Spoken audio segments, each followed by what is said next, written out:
조금만 수익 나면 얼른 팔아버리고 손실이 나면 수익 날 때까지 끝까지 들고 있다가 결국에 판 건 더 오르고 들고 있는 건 제자리인 그런 상황이요. 그런데 진짜 부자들은 이렇게 투자했을까요? 대표적인 예가 세계적인 투자자 워런 버핏인데요.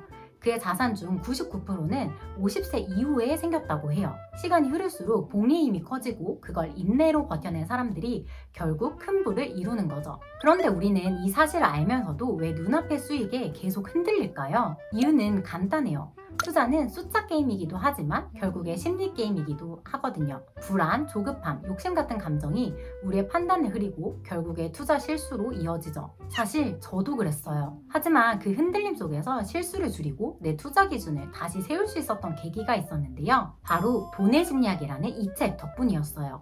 이 책에서는 우리가 흔히 빠지는 심리적 함정을 짚어주고 스스로 투자 실수를 예방할 수 있게 도와줘요. 그러면 더 좋은 투자 결과로 당연히 이어질 수 있겠죠? 그래서 오늘 이 영상에서는 제가 왜 이 책을 초보 투자자분들께 강력하게 추천하는지, 그리고 실제로 제 투자 방식이 어떤 식으로 달라졌는지 솔직하게 공유해 보려고 해요.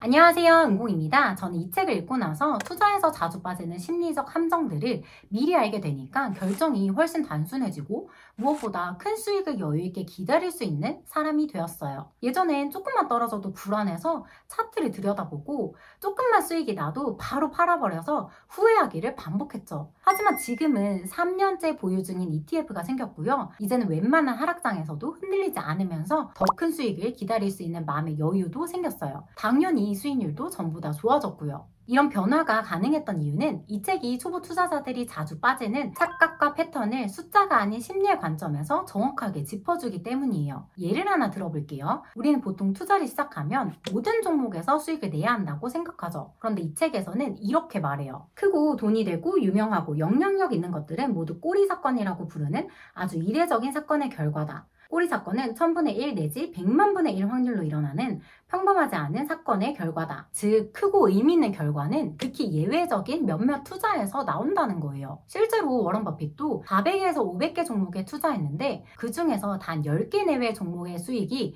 대부분을 차지한다고 해요. 또 2023년 이후 이어진 S&P 500 지수의 상승도 단 7개의 빅테크 종목이 주도했죠. 심지어 최근 열린 주주총회에서 워런 버핏은 이런 말도 하는데요. 버크셔에서 내가 번 돈보다 팀쿡이 더 많은 수익을 벌어줬다며 농담처럼 얘기해요. 이 한마디만 봐도 극소수의 성과가 전체 수익을 끌어올린다는 걸 알 수 있어요. 그래서 중요한 건 모든 투자에서 성과를 내려는 조급함을 버리고 정말 중요한 기회를 놓치지 않는 거예요. 돈의 심리학에서는 이 단순하지만 강력한 진실을 명확하게 그리고 다양한 구체적인 사례로 설명해줘요.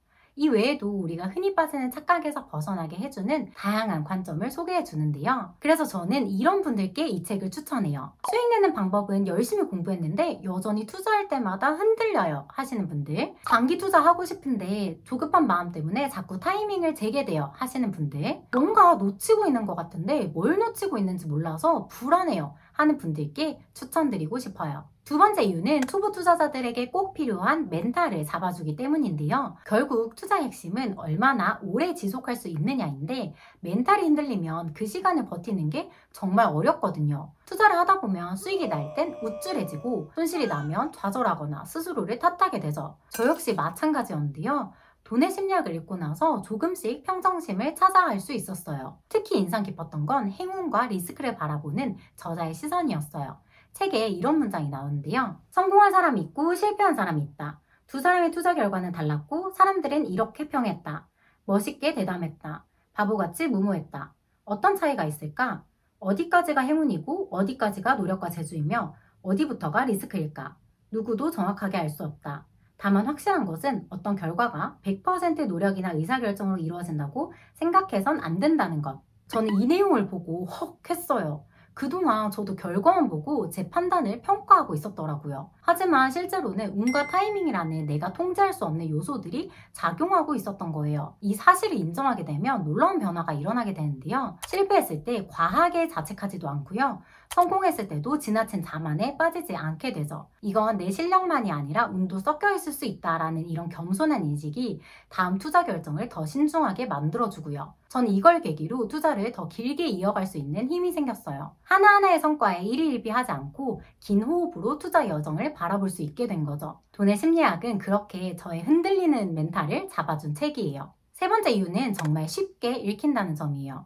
이런 리뷰는 정말 많이 찾아보실 수 있는데요. 실제로 한 독자는 집중력이 부족한데도 주말 동안 단숨에 다 읽어버렸다고 하더라고요. 사실 꽤 두꺼운 책인데도 말이죠. 보통 재테크 책은 어려운 용어나 복잡한 이론이 많아서 몇 장 넘기다가 덮어버리는 경우가 정말 많잖아요. 그런데 이 책은 달라요. 숫자나 차트를 줄줄이 나열하지도 않고요. 어려운 용어도 거의 없어요.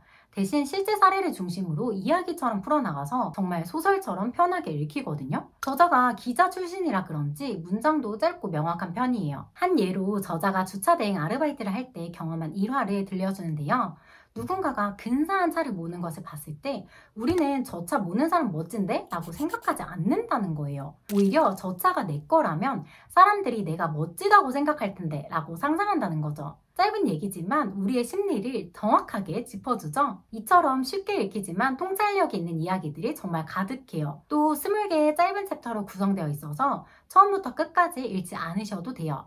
부담 없이 궁금한 주제만 골라서 먼저 읽어도 되거든요. 물론 번역이 좀 아쉽다는 의견도 있지만 그럼에도 불구하고 많은 분들이 몰입해서 재밌게 끝까지 읽는 책이에요. 그리고 이 책을 읽으실 때 한 가지 팁을 드리자면요.